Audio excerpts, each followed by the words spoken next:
데일 카네기 인간관계론, 이런 제목의 책이 있습니다. 이 카네기 인간관계론이라는 이 책은 초판이 1936년도에 나왔으니까요. 이게 지금부터 무려 84년 전에 나온 책인데요. 아직까지도 이 인간관계론과 관련해서 많은 사람들이 구입해서 읽는 책 중에 하나입니다. 저도 최근에 다시 이 책을 꺼내가지고 이제 읽고 있는데, 이 책의 시작하는 그 시점에서 세 가지 비슷한 사례를 들고 거기에 이제 메시지 하나를 던지는데 많은 생각을 하게 됐습니다. 그 책에 제일 먼저 나오는 사례 중에 하나가 뭐냐 하니까 거기에 그 쌍권총 크롤리라는 사람 이야기가 나옵니다. 이 쌍권총 크롤리라는 이 사람은 얼마나 악명이 높은 범죄자였던지 그 책에 보니까 뉴욕 역사상 가장 위험한 범죄자였다, 그러니까 이런 평가를 받는 사람입니다. 그리고는 나중에 그 사형 선고를 받을 만큼 그렇게 흉악한 사람이었는데요. 그 책에서 강조하는 게 뭐냐 하니까 이런 흉악한 인간이 자기 스스로에 대하여 어떤 평가를 하고 있는가, 그 내용을 한번 읽어드리겠습니다. 내 마음은 피곤하고 지쳐있지만 내 심장은 따뜻하다. 어떤 사람에게도 해를 끼치지 않고자 하는 심장이다. 바로 사람을 죽이고 이런 악한 짓을 저지르면서 자기를 어떻게 인식하느냐, 나는 이렇게 착한 사람이다, 나 이 따뜻한 심장을 가졌다, 이렇게 인식을 하더라는 겁니다. 그런가 하면 두 번째로 언급되는 인물은 알 카포네라고요. 이 사람도 잔인하게 짝이 없는 깽단 두목 아닙니까? 1930년대 40년대 그 영화 가운데 이 시카고 유명한 깽단 알 카포네를 그 주연으로 내용으로 한 영화가 여러 편 만들어진 걸로 알고 있거든요. 이런 잔인한 인간도 자기 스스로 어떻게 평가하는가 한번 들어보십시오. 저는 인생에서 가장 소중한 시절을 사람들에게 소소한 즐거움을 주는 데 바쳤습니다. 하지만 그 대가로 받은 것은 비난입니다. 범죄자라는 낙인이 찍힌 삶이었고요.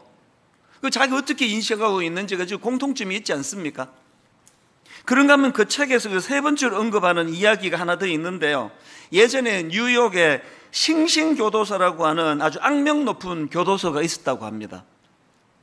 그 악명 높은 교도소에서 근무했던 소장이 한 말을 그 책에다 기록을 하고 있는데 내용을 한번 들어보십시오. 싱싱교도소에 수감되어 있는 범죄자 중에서 자신을 나쁜 놈이라고 생각하는 사람은 거의 없습니다. 이들은 자신을 합리화하고 변명합니다. 왜 금고를 털 수밖에 없었는지, 왜 총을 쏠 수밖에 없었는지를 설명합니다. 그들은 오류투성이 논리를 동원해서, 이게 중요한 표현입니다.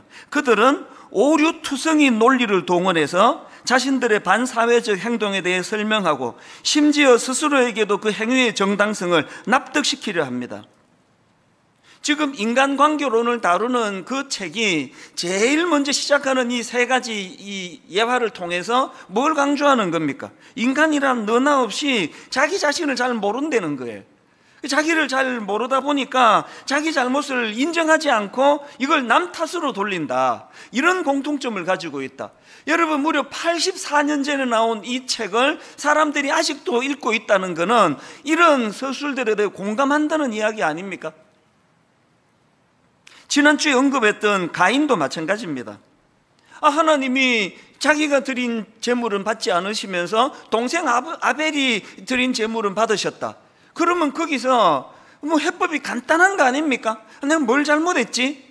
하나님 앞에 그 용납받으시기에 부적절한 뭐가 있지? 그 점검하고 고치면 그것이 오히려 성장의 계기가 될 텐데, 하나님과의 관계가 깨진 인간에게서는 이런 특징이 안 나온다는 거예요. 이걸 동생에게다가 덮어 씌워가지고 동생을 살인하는 이런 짓을 저지르는 게 가인인데요. 저는 이 가인의 모습을 보면서 인간이 하나님과의 관계가 회복이 안 되면은 인간관계도 깨질 수밖에 없다는 겁니다.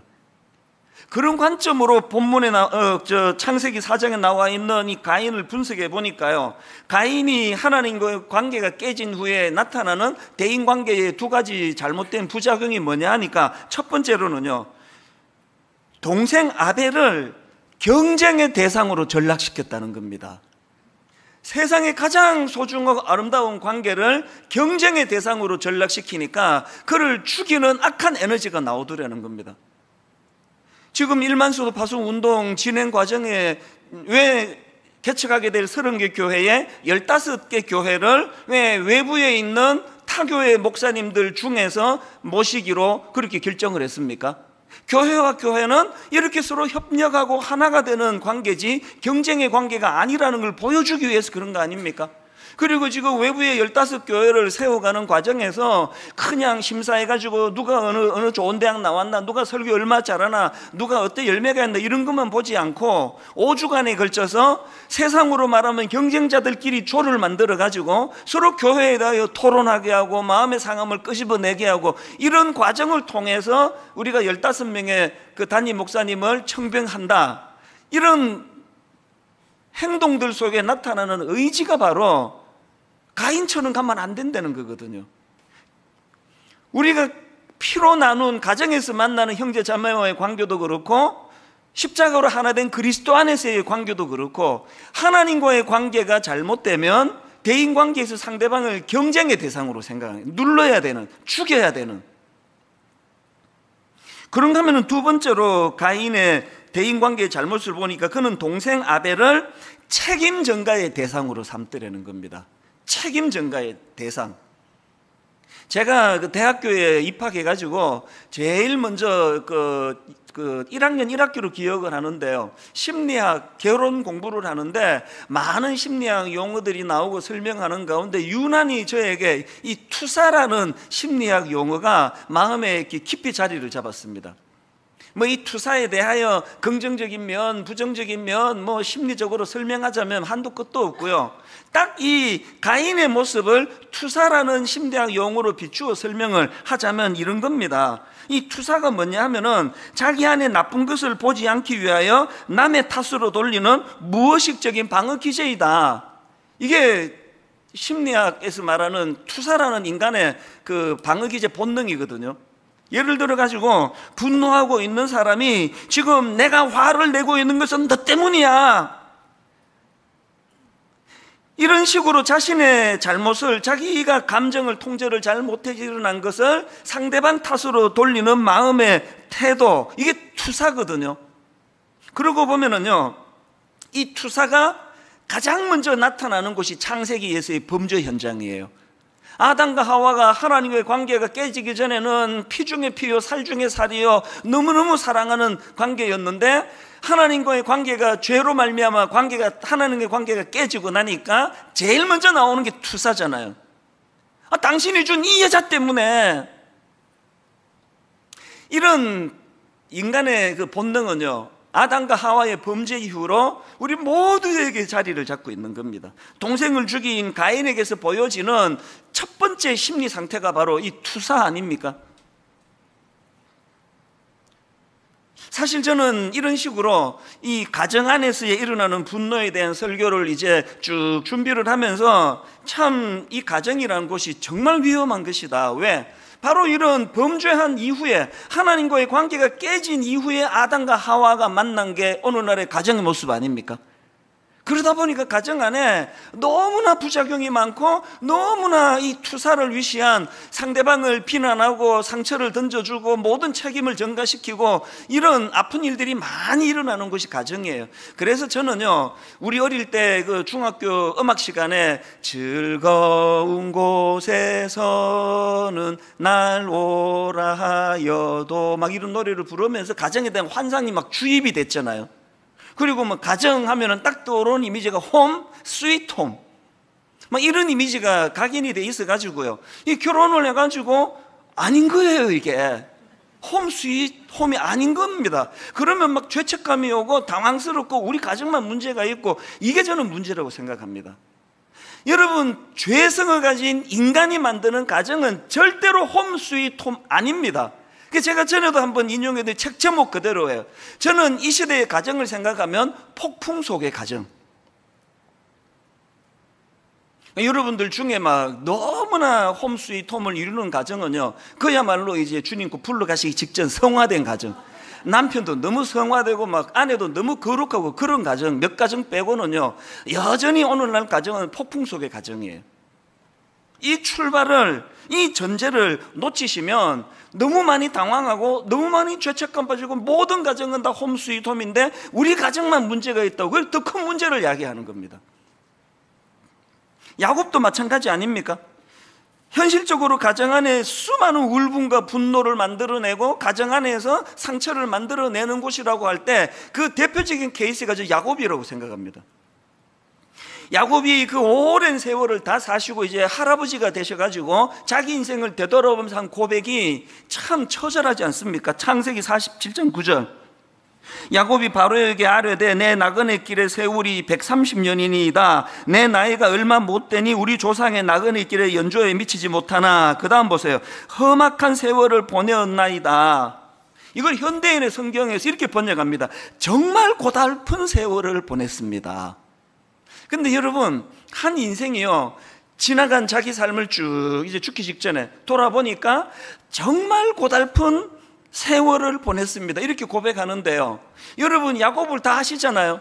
제가 야곱을 다시 한번 가만히 분석을 하다가 보니까 이렇게 자기 인생이 엇갈려 가지고 비극과 아픔과 슬픔과 상처와 고통으로 점철된 정말 고달픈 세월을 보냈습니다. 이렇게 고백할 수밖에 없게 만든 그 원인의 첫 단추, 첫 출발이 가정에서 일어난 일이라는 거예요. 더 정확하게 말하면 아버지 이삭의 자기를 향한 편애, 이것 때문에 이런 비극이 시작된 거 아닙니까? 여러분, 창세기 25장 28절. 아버지 이삭은 에서가 사냥한 고기를 좋아하므로 그를 사랑하고 어머니 리브가는 야곱을 사랑하였더라. 아들 둘 중에 아빠는 큰아이를 더 사랑하고 엄마는 둘째 아이를 더 사랑하는 이 편애. 여러분, 이 엮이는 가정의 아주 대표적인 사례 중에 하나가 바로 이 편애거든요. 그래서 이렇게 편애하는 것도 가슴 아프지만요, 더 슬프게 하는 거는 그 편애하는 이유예요. 그 앞에 27절에 그 이유가 나옵니다. 왜 아버지는 큰애를 그렇게 좋아하느냐? 그 아이들이 장성함에 큰아이 에서는 익숙한 사냥꾼이었으므로 덜 사람이 되고 야곱은 조용한 사람이었으므로 장막에 거주하니. 아니, 그러면 아버지는 익숙한 사냥꾼인 큰아들이 조용하고 내성적인 둘째 아들보다 왜 그렇게 좋았느냐? 그 이유를 28절을 다시 보세요. 이삭은 에서가 사냥한 고기를 좋아하므로. 이 사람은 막 이 고기를 유난히 좋아해요. 우리 교회도 막 교육자가 많다 보니까 막 별의별 유형의 교육자가 많은데 유난히 고기를 좋아하는 목사님이 있습니다, 우리 교회에. 아까 2부 때 이름을 댔는데 그분을 위해서 이름을 밝히지 않겠습니다. 하여튼 막 고기라 그러면 너무너무 좋아하는데 이삭이 그런 사람인가 봐요. 이 아버지 고기를 너무 좋아하는 거예요. 그런데 형은 막 그냥 막 산에다 와가지고 막 이 취미가 사냥이에요. 그래서 이 아버지가 단백질이 땡길 때 되면은 막 사슴 한 마리 메고 와가지고 탁 던지면서 아버지 바베큐 해드릴게요. 막 좋아 죽는 거예요. 거기에 비해가지고 그 둘째 아들은 이놈의 새끼는 그냥 소심하고 내성적이고 이게 막 그냥 여성 호르몬이 넘쳐가지고 막 마음에 안 드는 거거든요. 여기에서 치명적인 문제가 뭔지 아시겠죠? 지금 아버지 이삭은요, 부모와 자녀라는 관계적인 측면으로 자식을 대하는 게 아니라 부모와 음식, 부모와 자기가 좋아하는 고기의 그 구도로 자식들을 대하고 있다는 겁니다. 이것으로부터 자유할 수 있는 부모가 얼마나 될까요? 이게 결국은 야곱의 인생이 지나놓고 보니까 정말 고달픈 세월을 보내게 되었습니다라고 말하게 된 첫 출발, 그 원인 제공을 가정에서 했다는 것입니다. 이걸 우리 부모들이 두려워해야 되는데요, 그런가 하면 우리 부모들이 또 한 가지 두려워해야 될 게 있는데, 바로 이런 가슴 아픈 잘못된 편애를 포함한 부모에게서도 흘러나온 수많은 가슴 아픈 가정의 잘못된 것들이 그 다음 세대로 대물림하기가 쉽다는 겁니다. 대물림. 야곱이 윗대 아버지가 자기를 편애한 것 때문에 그것도 자기의 인격을 가지고 보는 것이 아니라 그 음식이라고 하는 그 사냥을 잘하고 못하고 하는 이런 기능을 가지고 자기를 대하는 것에 대하여 얼마나 상처를 받았습니까? 그런데 도저히 이해가 안 되는 게요, 똑같은 짓을 자기 아들 아들들에게 저지르는 겁니다. 창세기 37장 3절을 보십시오. 요셉은 노년에 얻은 아들이므로, 그 야곱 입장했습니다. 요셉은 노년에 얻은 아들이므로 이스라엘이 여러 아들들보다 그를 더 사랑함으로 그를 위하여 채색 옷을 지었더니, 그래서 4절, 그의 형들이 아버지가 형들보다 그를 더 사랑함을 보고 그를 미워하여 그에게 편안하게 말할 수 없었더라. 그렇게 사랑하는 아들 요셉이 왜 그렇게 어린 나이에 남의 나라에 팔려가야 됐고 이상한 여자를 만나가지고 그냥 그 성범죄 미수범으로 감옥에 가야 되고 이런 비극을 경험하게 된 그 모든 출발은 바로 자기 아버지 야곱의 편에 채색 옷을 입혀가지고 편애한 것 때문 아니냐고요. 아니, 지금 자기가 뻔히 아버지 이삭이 자식들을 편애할 때 이게 얼마나 큰 상처를 만들어내는 것인가를 온몸으로 경험해 놓고 이걸 그대로 전수시키는 게, 이게 가슴 아픈 또 어리석은 아버지 야곱의 모습이더라는 겁니다. 이게 가정 안에 흐르는 잘못된 대물림입니다. 어릴 때, 우리 때는 그런 가정이 꽤 많았습니다. 아버지가 화가 나면 막 어머니를 막 때리시는 그런 가정. 이게 이제 습관화가 돼가지고 막 너무나 아내를 괴롭히는 그런 가정들이 가끔씩 있었거든요. 그러면요, 그런 가정에서 자란 아이들이 어릴 때 모두가 다 이를 악물고 결심을 한대요. 나는 커서 절대로 아버지처럼 되지 않을 거라고. 나는 절대로 약한 여자를 두들겨 패는 이런 짓을 하지 않을 거라고. 그런데 통계가 주는 비극이 뭔지 아십니까? 다 아시죠? 어릴 때 엄마가 남편에게 구타당하는 것을 보고 자란 아이가 그렇지 않은 가정에서 자란 아이들보다 그 일을 할 확률이 높다는 거, 이건 통계가 말하는 거예요. 알코올 중독 가정에서 자라면요, 그런 아버지를 보면서 나는 술을 입어도 안 될 거야, 그런 결심을 하면서 아이들이 그렇게 자기를 다짐하지만요, 통계가 주는 슬픈 기록은요, 알코올 중독 아버지를 보면서 자란 아이가 커서도 그렇게 할 확률이 굉장히 높다는 이야기예요. 이런 것들이 뭘 우리에게 교훈하고 경고합니까? 편애받은 야곱이 자기 아들을 편애함으로 그 아들을 힘들게 하는 이 대물림, 이 고리를 끊지 않으면 그 가정 안에서 끊임없이 확대 재생산되는 이 울분의 문제, 상처의 문제를 치유할 길이 없다는 것입니다. 이처럼 제가 지금 그 가정은 절대 홈 스위트 홈 되기가 쉽지 않다, 가정은 내버려두면 죄성으로 말미암아 폭풍성의 가정으로 흘러갈 위험이 있다, 이 이야기를 제가 드리고 있는 거 아닙니까? 게다가요, 이렇게 죄성으로 말미암아 홈 스위트 홈을 만들기가 어려운 이 본능이 우리에게 자리 잡고 있는데, 우리 시대는 더 불행한 게 유사 이래로 부모 세대와 자녀 세대 이렇게 갈등의 골이 깊었던 적이 없잖아요. 다 피해자예요. 아버지는 이 세상을 이런 세상을 경험했고 지금 아들은 저런 세상을 경험하는 거예요. 그래서 아버지가 이렇게 이야기하면 이 아들은 도대체 이해가 안 되는 겁니다. 그래서 상당히 많은 자녀들은 자기 부모에 대하여 꼴통이라 생각해요. 우리 어른들이 제일 듣기 싫은 게 꼴통 아닙니까? 그러나 상당히 많은 젊은이들이 기성세대에 대하여 이해가 안 된다 그래요. 그건요, 우리 젊은이들 오해하시면 안 됩니다.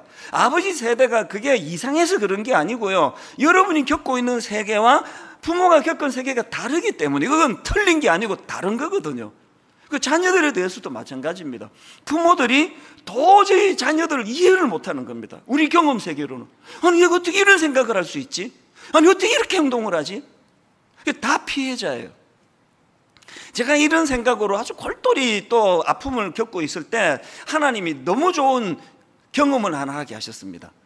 엘리베이터에서 일어난 일인데요, 저는 이제 이 목사다 보니까 우리나라 분들이 그 낯선 사람들에 대하여 너무 무뚝뚝하고 하여튼 표정도 안 좋고 볼 때도 이렇게 쳐다보고, 그 굉장히 나쁜 문화예요. 그래서 저는 이제 목사니까 이걸 좀 깨보고 싶어가지고요, 엘리베이터 타면 항상 제가 먼저 인사를 해요. 그것도 소리내서 인사합니다. 안녕하세요, 좋은 아침입니다. 막 열받을 때는 막 그런 말도 막 하고요. 그럼 먼저 제가 인사를 해요. 안녕하세요. 그날도요, 여느 때와 다름없이 엘리베이터 문이 딱 열렸는데 거기 어떤 젊은 여학생이 타고 있더라고요. 그래서 저는 나이가 적고 많고 안 가리고 다 존댓말을 씁니다. 그래서 타면서 너무나 발랄하게 안녕하세요 그랬는데 그쪽에서 완전히 이게 내가 민망할 정도로 그거를 무시하는 거예요. 이 전문 용어로 개무시. 그 얼마나 민망합니까? 속에서 굉장히 여기서 이제 엘리베이터가 쭉 내려가면서 내가 성령이 껴내릴 거였습니다. 아버지 화나지 않게. 그러고는 마음이 잘 추스려져 가지고 이제 문이 열리는데 더 발랄하게 인사했습니다. 좋은 하루 되세요. 또 무시하는 거예요. 화가 나는 겁니다. 이 도대체 몇 층에 사는 애야? 아니 어른이 이렇게까지 친절하게 인사를 하는데 넌 이렇게까지 이걸 무시하는 거야? 그러면 화가 나는 거예요. 화가 나니까 이제 막 나는 늘 이제 먼저 또 양보하거든요. 먼저 가시라고. 그 양보를 받은 이 젊은 학생이 그 어른의 인사를 그렇게 무시하는 게 대해서 화가 나가지고 째려보면서 뒤를 따라가다가 깜짝 놀란 게 뭐냐? 이어폰을 하고 있는 거예요. 우리 딸에 의하면은요, 우리 때는 이어폰이 이게 성능이 별로라 해가지고 이거 음악 들으면서도 말소리 다 들렸는데요, 요즘에 자기들이 쓰는 것들은 성능이 좋아가지고 밖에 소리가 완전히 차단이 된대요. 그러니까 저 혼자 섭섭하고 저 혼자 상처받고 저 혼자 오해하고 혼자 다 하고 그동안에 이 젊은 아가씨는요 나하고 아무 상관이 없었던 겁니다. 그날 하루 종일 그 사건이 떠오르는 거예요. 지금 내 아들하고 내 딸하고 겪는 꽤 많은 오해가 이런 데서 일어날 수 있겠구나. 전혀 아닌데 이 세상이 자꾸 오해를 만들고 이간질을 시키고 있는 거 아닙니까? 이런 맥락에서 저는요 참 여러 가지로 이 시대의 가정이 마음이 아프고, 저도 이제 새 아이가 다 20대다 보니까 서로가 조율하고 조절하려고 애를 많이 쓰는 그런 과정에 있다 보니까 이 가정에 대해서 많은 생각을 하게 되는데, 많은 생각을 하면서 내가 내린 대안은 딱 하나예요. 대안은 딱 하나입니다. 대안은 에베소서 2장 14절밖에 없습니다. 그는 우리의 화평이신지라 둘로 하나를 만드사 원수된 것 곧 중간에 막힌 담을 자기 육체로 허시고. 이 말씀은요 가정 안에서 갈등이 일어날 때도 필요한 말씀이고, 사회생활할 때 보수니 진보니 이런 것들로 그냥 편이 갈라져 있을 때도 필요한 말씀이고, 전방위로 필요한 말씀이지만, 오늘 여러분이 에베소서 2장 14절 말씀은 오늘 우리 아픔을 겪는 가정에 절실히 필요한 말씀, 아니요 유일한 대안이라고 믿습니다. 오늘 아버지와 자녀 사이에, 오늘 남편과 아내 사이에, 부모님과 또 자녀 사이에 이 갈등을 해결하는데 유일한 대안이 있다면 둘로 하나를 만드시기 위하여 당신의 육체를 허심으로 말미암아, 십자가 아닙니까? 십자가의 은혜를 회복하는 것 말고는 오늘 우리 시대에 폭풍 속의 가정을 홈 스윗 홈으로 만드는 대안은 없습니다. 그래서 우리는요 늘 성령님을 사모해야 돼요. 늘 성령님께 의뢰하고 또 의뢰해야 됩니다. 성령님, 십자가의 도가 우리 가정의 바탕을 이루게 하여 주시옵소서. 저는 십자가로 변화된 가정이 외쳐야 될 구호는 에베소서 5장 21절이라고 생각합니다. 그리스도를 경외함으로 피차 복종하라. 그리스도를 경외함으로, 그리스도를 두려워함으로, 그리스도를 경외함으로, 그리스도를 사랑함으로, 그분의 십자가를 사랑함으로 구현되는 건 피차 복종이에요. 제가 제 아내에 대하여 여자니 남자니 내가 나이가 많으니 적으니 이런 모든 것들을 다 디덕법 하나로 만드는 유일한 능력이 있다면 그리스도를 경외하는 겁니다. 한번 따라해 보시겠습니까? 그리스도를 경외함으로, 그리스도를 경외함으로 피차 복종하라. 저는 이 가정에서 일어나는 분노 다스리기, 이런 제목으로 이제 말씀을 준비하면서요, 우리가 이제 십자가 안에서 너무나 태풍 속의 가정의 갈등을 겪던 가정들이 그야말로 홈 스위트 홈, 너무나 에덴 동산에서의 은혜로운 가정을 회복하기 위해선 우리가 가정과 관련해서 두 가지 기도 제목을 가져야 됩니다. 이 제목을 오늘부터 저와 여러분이 이번 여름 내내 하나님께 드리면 좋겠습니다. 가정을 회복하기 위한 첫 번째 기도 제목이 뭐냐? 하나님, 문제의 원인을, 우리 가정에서 일어나는 여러 문제의 원인들을 나 자신에서 찾는 태도를 허락하여 주시기 원합니다. 문제의 원인을 나 자신에게서 찾는 태도를 하나님께 구해야 한다는 겁니다. 제가 아까 창세기 47장 9절에 야곱 이야기 해드렸는데요. 다시 한번 보십시오. 야곱이 바로에게 아뢰되 내 나그네 길의 세월이 130년이니이다. 내 나이가 얼마 못 되니 우리 조상의 나그네 길의 연조에 미치지 못하나 험악한 세월을 보내었나이다. 제가 이 말씀을 인용하면서 야곱의 이런 가슴 아픈 고백의 첫 출발이 아버지 이삭의 편애 때문이었다고 그렇게 말씀을 드렸는데요. 이 분석은요, 절반짜리 맞고 절반짜리 틀린 말이에요. 이쪽 면으로 보면 그 말은 맞습니다. 아버지 편애로부터 이런 일이 일어난 거 맞습니다. 그러나 또 다른 각도로 보면은 그게 왜 아버지 탓입니까? 여러분, 비록 아버지가 큰아들을 좋아하고 그 아이에게 막 장자의 축복을 막 부어주고 싶은 마음이 있었던 건 사실이지만, 그러나 여러분, 그 형의 장자권을 탈취하려고 그것을 빼앗으려고 형을 속이고 아버지를 속이고 그러다가 부작용이 생겨나가지고 야반도주하듯이 집을 도망가야만 하게 만든 원인 제공은 다른 사람이 아닌 야곱 자기가 제공한 거예요. 여기서 저는 너무나 중요한 인생의 원리를 발견합니다. 인생은 정답이 없습니다. 이 각도로 보면은 아버지가 원인인 거 맞아요. 그래서 평생 이 각도로 아버지를 원망하고 살아도 저 자식 저거 엄한 데다 가지고 화풀이 하네, 그렇게 말할 수 없습니다. 그 분석이 맞습니다. 그러나 또 인생은요, 또 다른 각도로 생각할 때 아버지도 내게 상처를 줬지만 근원적으로는 내가 문제야, 내가 잘못했어, 이렇게 받아들인다면 그것도 또 틀린 얘기가 아니에요. 그래서 여러분, 내가 경험한 가정 안에서의 어떤 상처가 중요한 게 아니라 그 상처를 나는 어떤 각도로, 어떤 시각으로, 어떤 눈으로 이것을 바라보는가. 그래서 똑같은 일을 경험하는데 큰아들은 늘 아버지를 원망하고 아버지를 분노하면서 사는 아들이 되고, 또 그런가 하면 또 큰딸은 또 정반대로 그런 까탈스러운 아버지를 통해 내가 여러 가지를 다듬고 점검하는 계기가 되었노라고. 그게 늘 자기를 점검하는 쪽으로 바뀔 수 있는 거 아닙니까? 그래서 이런 면에서 저는요, 요즘에 우리 가정을 생각하면서 자꾸 되뇌이는 성경 구절이 하나 있습니다. 그게 이사야 6장 5절이에요. 그때에 내가 말하되 화로다 나여 망하게 되었도다. 저는요, 성경을 똑 따가지고 읽는 사람 아니에요. 그래서 오늘의 성경 그래가지고 한 구절 읽는 것도 반대하는 사람입니다. 그러나 이 구절만큼은 요것만 똑 따서 저는 읽기를 원합니다. 왜? 제가 가정을 돌아보고 목회를 하면서 늘 제가 이렇게 분석하면 우리 부목사들이 잘못해가지고 내가 이렇게 된 거 아니냐고 원망할 때가 있습니다. 또 우리 장로님들이 잘못해가지고 이런 거 아니냐고 그렇게 말할 때 있습니다. 그러나 여러분, 똑같은 사안이지만 내 탓이라고, 화로다 나여 망하게 되었다고, 이건 내가 잘못한 거라고 그렇게 인생을 다시 해석할 때 같은 사건이지만 완전히 그 해석이 달라지는 걸 느끼거든요.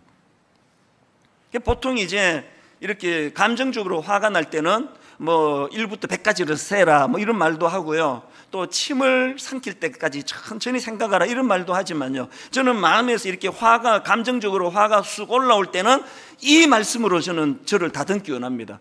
내가 지금 화가 나는데 이게 정당한 감정인가? 내가 지금 화가 나는 이게 정당한 건가? 이 질문을 하는 거예요. 그러면서 나오는 게 화로다 나여 망하게 되었다다. 하나님, 이게 내 탓인 줄로 믿습니다. 예수 믿는 사람들이 가져야 되는 훈련이라고 생각합니다. 왜 그런가 하니까요, 가족의 두 얼굴 이런 제목의 책이 있는데 그 책의 소제목 하나가 눈길을 끌었습니다. 소제목이 이렇습니다. 가족 문제는 1+1이다. 1+1이다. 참 흥미로워가지고 내용을 보니까요, 한번 내용 일부를 읽어드리겠습니다. 부부 관계가 힘들수록 서로에게 책임을 전가시킨다. 서로 성격이 너무 다르고 애초 잘못 만났고 너무 이기적이고 욕심이 많다는 등 상대에게 비난의 화살을 퍼붓는다. 불행한 결혼의 일은 바로 상대방의 실망스럽고 상처 주는 행동인 것이다. 1+1의 1이 뭐냐면은, 맞아요, 그 남편이 까탈스러워서 그래요. 그 아내가 자꾸 원인을 나한테로 돌려가지고 그렇게 짜증을 냈기 때문에 이렇게 어려워졌습니다. 그건 맞는 얘기예요. 그게 1이에요.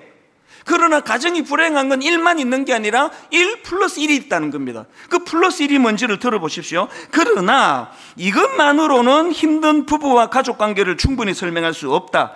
여기에 하나가 더해진다. 그것은 각자 배우자가 어린 시절 경험한 부모의 결혼 생활과 그때 받았던 상처이다.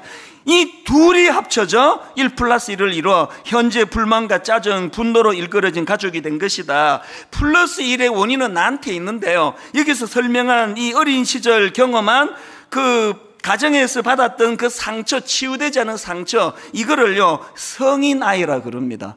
이게 얼마나 중요한 개념인지 저는요 다음 주일날 이 성인 아이라는 이거 하나만 가지고 지금 주제로 설교를 준비하고 있습니다. 다음 주일 하게 될 거예요. 왜 가정의 문제가 잘못 만난 남편 때문, 잘못 만난 아내 때문만이 아닌 거라고 말하는지 아시겠죠? 분명히 잘못 만난 그 사람 때문에 원인이 제공되는 것도 맞습니다. 그게 1이에요. 그러나 1+1이 뭐예요?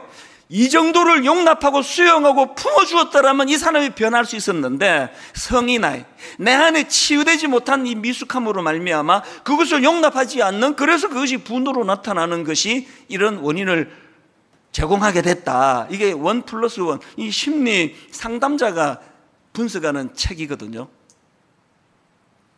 저는 배우자는 못 바꾸잖아요. 이미 이런 사람을 만났는데. 그러나 십자가 안에서 나는 변화될 줄로 믿습니다. 1+1이 가정을 이렇게 슬픈 상처를 만들어내는, 분노를 만드는 가정으로 그렇게 만들고 있다면, 하나님 우리 가정이 1+1에서 +1이 사라지는 은혜가 있기를 바랍니다. 이게 첫 번째 기도 제목이에요. 그런가 하면은 기도 제목 하나 더 있습니다. 두 번째 기도 제목이 뭐냐? 가정의 회복을 위한 기도 제목 두 번째, 공감 능력에서 오는 용서의 힘 구하기입니다. 왜 용서를 구해야 될까요? 용서도 힘이거든요. 용서도 영적으로 힘이 있어야 할 수 있는 거거든요. 가족의 발견이라는 그 책도요, 그 가족 상담한 교수가 쓴 책인데요, 그 책에 보면은 그 상담 사례가 하나 나와 있습니다.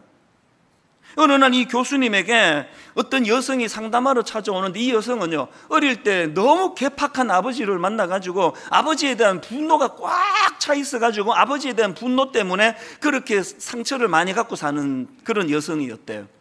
그 아버지는 이제 베트남 전쟁에 참전했다가 부상으로 그 부상당한 그 상위 용사라 그러죠. 그런데 이 아버지는 정말 괴팍해요. 자녀들을 막 얼마나 가혹하게 다루는지요. 예를 들면 이런 거예요. 한겨울에 아이들을 마당에 집합시키는 거예요. 군인도 아닌데. 심지어는 한겨울에 그 애들을 마당에 집합시켜 놓고는 막 그냥 차가운 얼음 위를 뒹굴게도 해요. 또 한여름에 호수 가운데다가 이 애를 갖다가 빠뜨려놓은, 막 죽자 사자 헤엄쳐 나오게 하고. 그리고 이 여성에게 치명적인 사건이 있었는데 12살이 되던 해예요.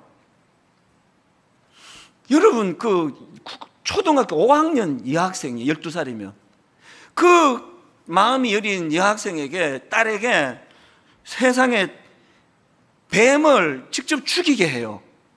그리고는 더 끔찍한 거, 그 뱀을 먹게 합니다. 이게 이 어린 딸에게 너무나 큰 상처가 돼가지고요. 그래서 이게 이제 아버지에 대한 분노. 그래서 장성했는데, 성인이 됐는데 아버지를 생각하면 마음에 분노가 막 치밀어 오르는 겁니다. 그래서 우울해지고 이런 증상으로 고통을 당하는데요. 그런 증상을 가지고 이제 이 상담 교수님을 만나 상담을 드렸는데, 그날 이 상담하는 과정에서 이 여성이요 두 가지를 깨달은 거예요. 하나는 자기 자신의 상태도 깨달았지만, 두 번째가 아버지의 내면을 들여다보는 계기가 된 겁니다. 아버지가 왜 이런 괴팍한 행동을 했는가? 아까 그 아버지는 베트남 전쟁에 참전했다가 부상을 당했다 그랬잖아요. 그 상처가, 트라우마가 이 아버지를 너무나 두려움에 휩싸이게 만든 겁니다. 그래서 이 세상은 베트남 전쟁터와 같은 곳이고, 이게 정신 안 차리면 언제 이런 끔찍한 일을 당할지 모르는 세상인데, 우리 아이들을 강하게 키워야 되겠다, 이렇게 약하면 안 되겠다, 그 트라우마에서 이런 무리한 행동이 나온 거더라는 거예요. 그날 이 여성이 깨달은 게, 우리 아버지의 행동 자체는 이해할 수 없는 나쁜 일이었지만, 그런 이해할 수 없는 아버지의 행동 내면에 우리를 사랑하는, 우리를 아끼는 마음이 있었다는 것을 깨닫고 나니까 치유가 되더라는 거예요. 이게 공감 능력이라는 그런 표현으로 쓰여지는 거 아닙니까?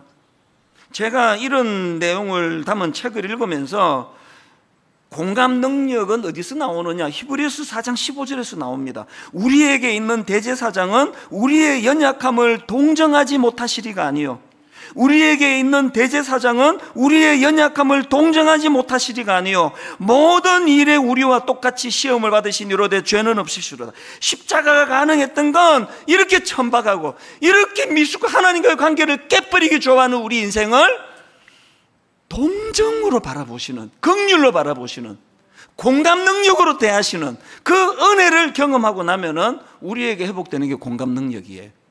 제가 제 아내를, 제가 우리 자녀들을 내가 공감 능력이 참 떨어진다고 느낄 때는 어김없이 영적으로 침체되어 있을 때예요. 내가 영적으로 충만할 때는 내 안에 공감 능력이 너무나 모든 것도 다 용납할 수 있는 그런 사람으로 바뀌는 걸 제가 경험하거든요.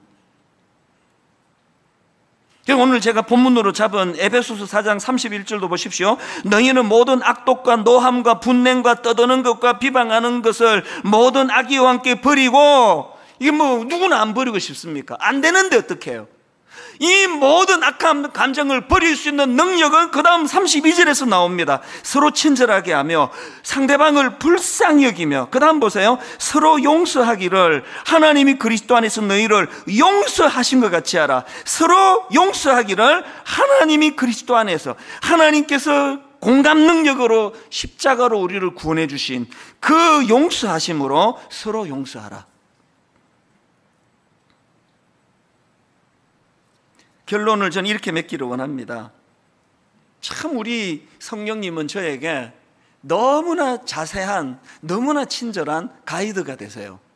이런 가정의 문제를 이제 설교로 막 머릿속에 담고 있던 지난주 그게 수요일이었나 목요일이었나 서울에 아는 목사님을 만나기로 했거든요. 이제 일만수도 파송운동에 대한 자문도 구하고 여러 가지 의논도 하고 그러려고 이제 그 목사님을 뵙고 한 2시간 대화를 나누었는데요. 교회에 대한 이야기를 나누었는데 마지막으로 이제 끝내고 집으로 돌아오려고 하는데 이 목사님이 던진 한마디, 이게 저는 너무 전율이 느껴지는 겁니다. 뭐라고 이야기하는가 하니까 이제 교회를 얘기했으니까요. 교회도 성도들 간에 싸울 수 있고 다툴 수 있고 하지만, 그러나 교회는 세상과 달라야 된다. 교회도 세상과 같이 똑같이 싸울 수 있지만 교회는 싸우기만 하는 곳이 아니라 싸매어 주는 것도 같이 포함이 돼야 된다. 그러면서 그 목사님이 딱 이런 표현을 했어요. 싸우지만 싸매. 그 싸매어 준다는 걸 이제 그렇게 툭 제게 던진 거예요. 싸우지만 싸매. 그게 저에게 전율이 됐습니다. 전율이. 가정을 회복하는 성령님의 해법 한마디가 이거예요. 싸우지만 싸매. 예수 믿는 가정도요, 안 믿는 가정처럼 싸울 수 있습니다. 혈기 부릴 수 있고 상처 줄 수 있습니다. 그러나 은혜 받은 예수 믿는 가정이 달라야 되는 거 하나, 싸우지만 싸매. 저도 우리 아이에게 상처를 종종 주거든요. 그러나 제가 다른 아버지가 되기 원하는 거, 싸우지만 싸매. 돌아오는데요, 그리고 이 설교를 준비하는데요, 울컥하는 찬양 하나가, 아버지 하나님을 모신 가정의 모습을 이 찬양으로 표현이 되는 겁니다. 어서 돌아오, 어서 돌아마노, 채찍 맞아 아파도 주님의 손으로 때리시고 또 어루만져 위로해 주시는, 이 되면서 울컥하는 거예요. 사랑의 아버지이기도 하지만 공의의 아버지세요. 우리가 잘못할 때 매를 드세요. 징계를 하세요. 그래서 아파요. 그런데 우리 하나님 아버지, 육신의 아버지와 다른 거, 때리시고 또 어루만져, 때리시고 또 어루만져 위로해 주시는, 제가 이 대목에서 훌컥하니까 아버지로서 회개가 나오더라고요. 우리 아이들 바르게 키운다고 지적 많이 하고 야단 많이 치고 뭐 매를 들고 하진 않지만 내게 어루만져가 있었던가? 사랑하는 남편과 아내 혹은 아버지와 어머니와 자녀 여러분, 예수 믿는 가정에 달라야 되는 한 가지, 싸우지만 싸매예요. 싸우지만 싸매, 싸우지만 싸매. 아버지 하나님에서 나온 성품입니다. 우리 이 찬양, 힘들고 지쳐 낭망하고 넘어져 일어날 힘 전혀 없을 때 묵상하다가 보니까요, 이제 가정에 대한 설교를 준비하다 보니까 꽤 많은 힘들게 하고 지치게 하고 낭망하게 하고 넘어지게 하고 일어날 힘이 없게 만드는 건 가정에서부터 시작이에요. 그럴 때 하나님 아버지를 바라보는 겁니다. 그 아버지는 이삭처럼 사냥 잘하나? 내 좋아하는 고기 만들어내나? 그거 못하나? 이런 것으로 편애하는 아버지가 아니고, 너는 내 아들이라, 십자가 고통을 통해 너를 양자 삼았다. 오늘 이 찬양 부르는 동안에 이 원리로 여러분 가정이 치유된 은혜가 있기를 바랍니다.